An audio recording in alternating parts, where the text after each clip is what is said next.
What's up, Taiwan? Good evening. I'm Ethan Liu with 10 minutes of news from here in Taiwan and around the world. 3 Taiwanese lawmakers have returned from Cambodia with the 19-year-old victim of human trafficking. 这个小朋友其实特别的幸运，是因为他很清楚的跟他的家长交代了他在柬埔寨的什么地方。在柬埔寨可能有100-200个园区，可能有1-2000家以上的企业。那这种状态，你如果没有更具体的一个聚焦的状态，其实是没有办法去很迅速的去把人找出来。呼吁，如果说还有就是亲友困在柬埔寨特定园区的状态，除了要准备他的护照之外，一定要先知道他在哪一个园区。Taiwan's government says at least 373 Taiwanese citizens have fallen victim to human trafficking in Cambodia. Around 40 of them have been rescued with the help of Taiwanese business people in the country. The scammers are thought to have lured Taiwanese citizens to Southeast Asia with the promise of high-paying jobs. The government says it is cracking down on scammers operating in Taiwan and is monitoring airports to help prevent potential victims from falling into their traps. Over 11,000 officials, including mayors and district councilors, will be elected in Taiwan's local elections in November, according to the Central Election Commission's announcement on Thursday.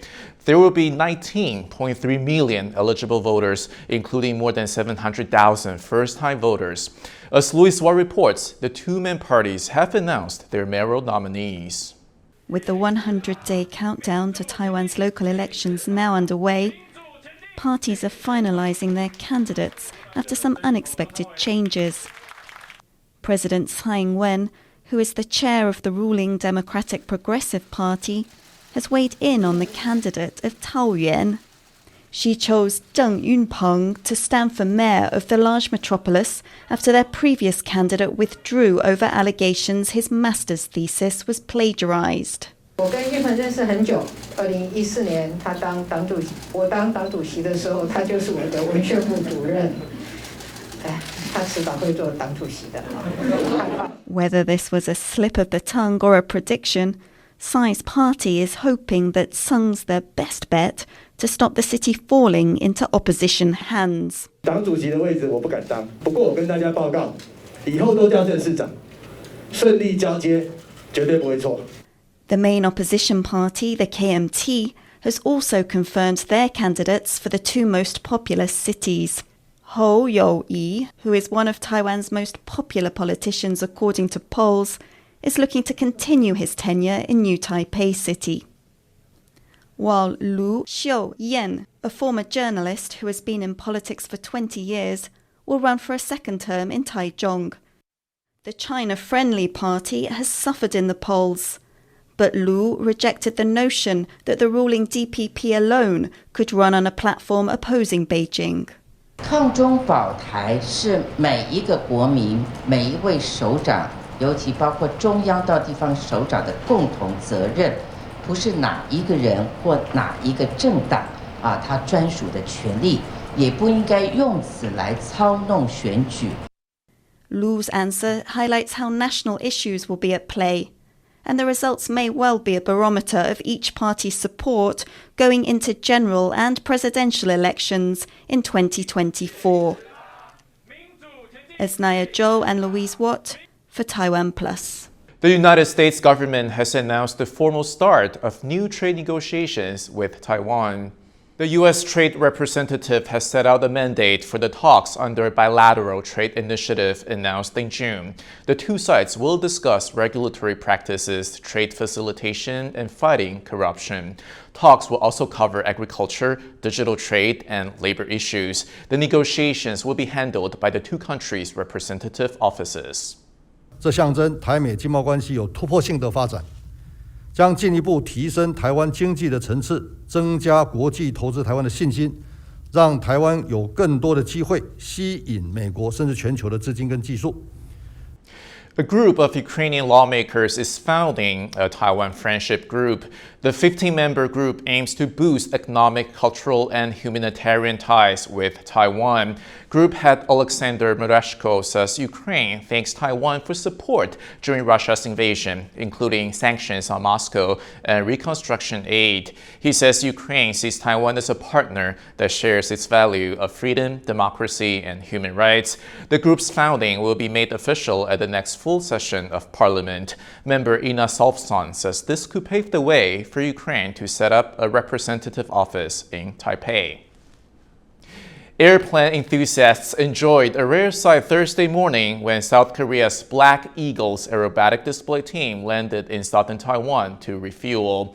60-50 trainer jets made a stop at Kaohsiung International Airport on the way back home to Seoul after performing in the Philippines. The show outside Manila was the final stop on the Black Eagles World Tour, which took them to the UK, Poland, and Egypt. The T-50 is South Korea's first indigenous supersonic aircraft, and according to the Korea Times news outlet, it is one of only a few supersonic trainers in the world.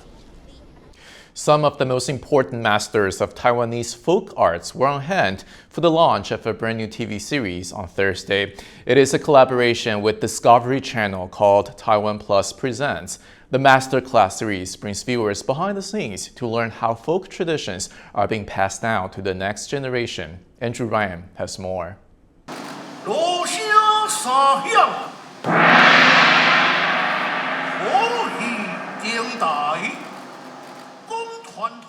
Wang Yingjun was already a master puppeteer at Golden Ray Puppet Theater with his own distinctive style, slick audio and visual effects, and hero-like characters. But he became an apprentice once again after seeing the traditional stylings of master puppeteer Chen Xi-Huang.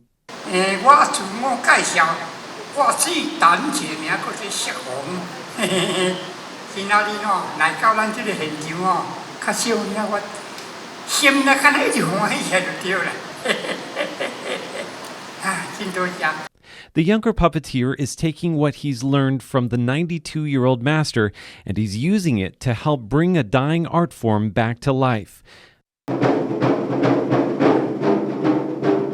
The Zhoutian Folk Drums and Art Troupe has also gone to great lengths to keep a traditional Taiwanese folk art alive.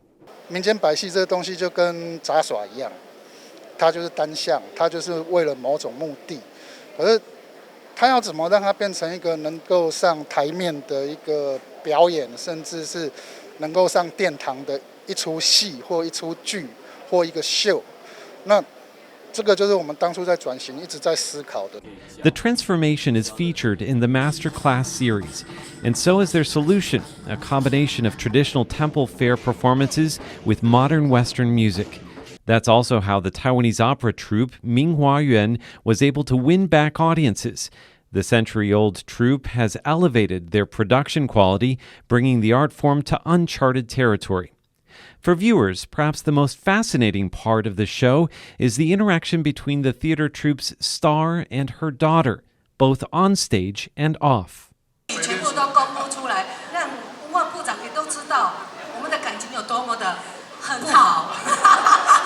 In the end, the two were able to get past their differences, united by the urgency of saving Taiwanese opera.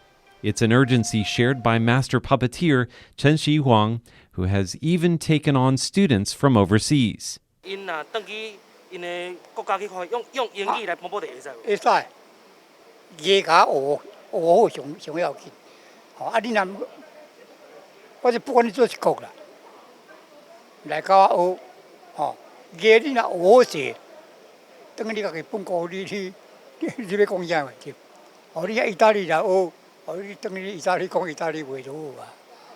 The TaiwanPlus Presents Master Series will air in more than 20 countries across Asia on the Discovery Channel. You can also watch it everywhere that TaiwanPlus is available.